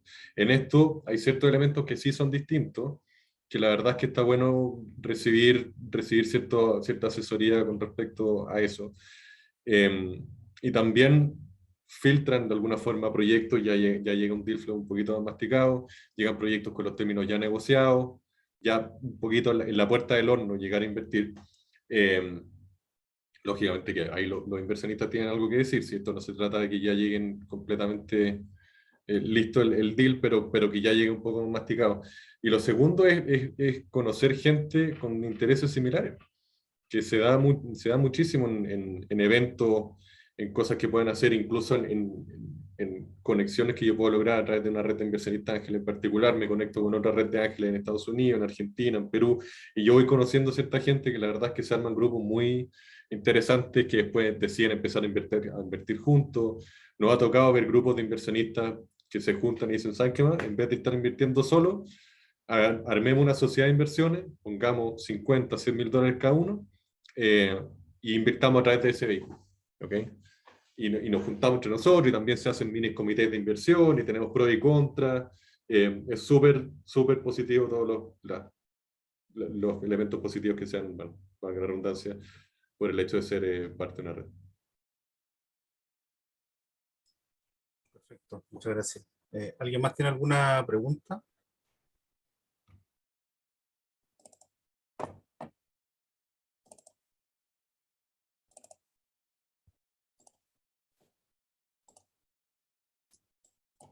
Bueno, Yo te voy a hacer espero que la sea segunda porque... pregunta. Entonces, la siguiente pregunta. A mí me encanta este tema igual, pero siempre uno busca literatura. ¿Qué recomiendas tú, sobre todo en esta etapa que uno está comenzando con las inversiones, apoyarse en algo en algún libro que tú digas: oye, esto me sirvió o esto te va a servir para instruirte, para aprender un poco más acerca de esto?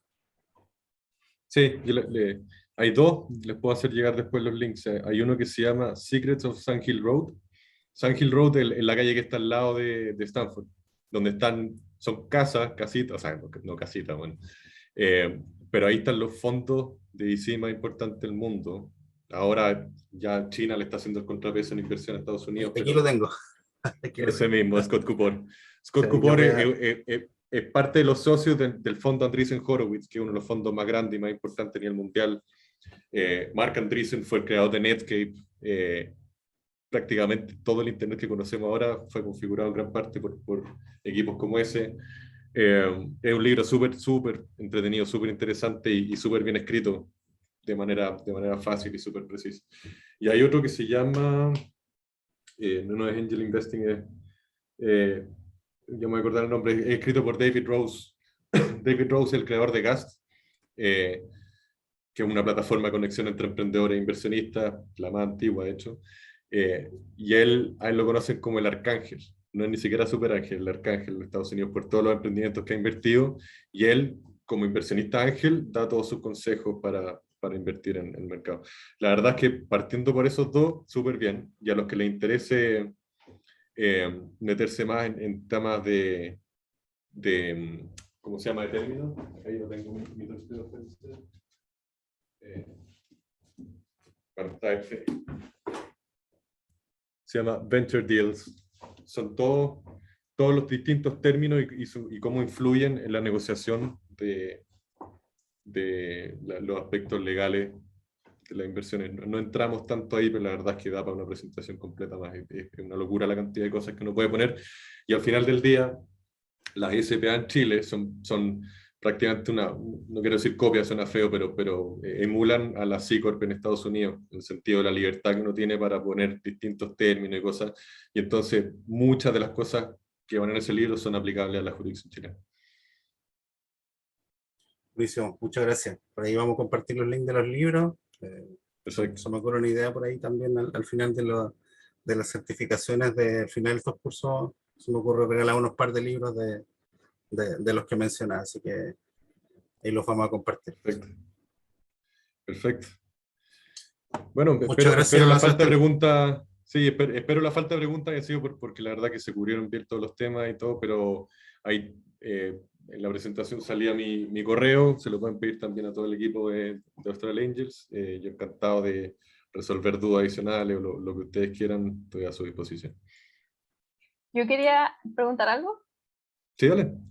Sí, es que no entendí muy bien cuando mencionabas en un rango que decía el rango menor, o sea, el que estaba más a la izquierda, demuestra al inversionista, el que estaba más a la derecha demuestra al emprendedor.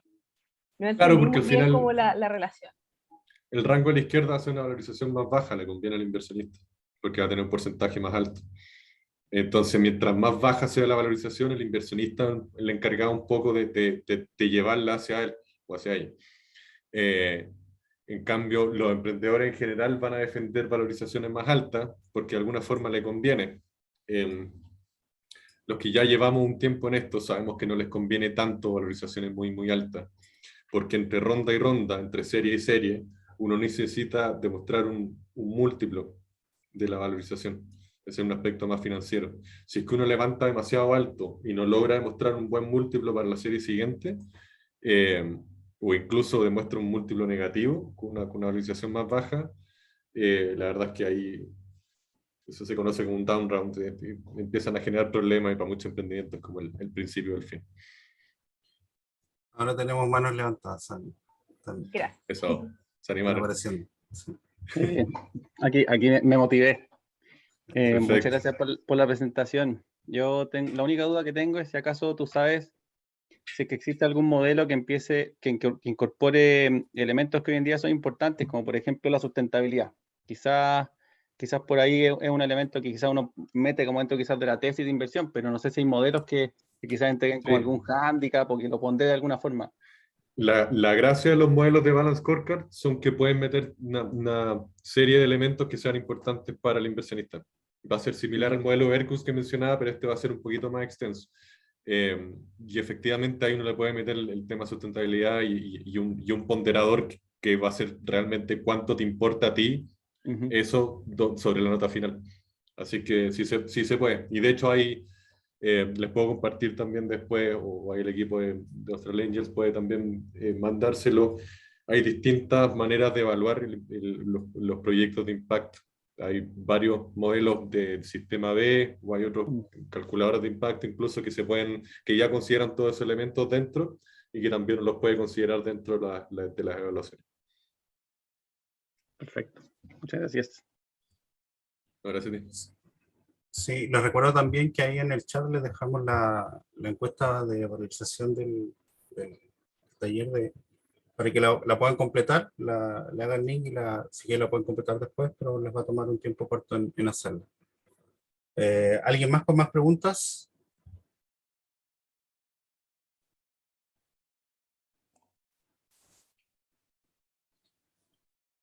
Bueno, Yo quiero hacer la espero que haya sido última. porque quedó todo- Sebastián, que la valorización en Chile o en Latinoamérica, ¿tú crees que durante pandemia, a medida que se han ido haciendo más inversiones, las valorizaciones, estas correcciones geográficas han subido la valorización de las startups o se definitivamente sí. mantienen? ¿Sí? Se ha subido un montón y yo la verdad espero, por el bien de la industria, si estamos todos trabajando por el bien de la industria, espero que después no se desinflen. ¿Y qué podría pasar para que se desinflaran? Sería que proyectos a los que se entró muy alto no logren múltiplos positivos para siguiente ronda, múltiplos, digamos, entre 2, 3 por ronda, eh, que, que no logren gastar bien el capital porque levantaron esa ronda, o que después sean exitosos y no retribuyan. Se ve bastante, por ejemplo, la gran mayoría de fondos exitosos en Argentina son de emprendedores que a su vez fueron bastante exitosos.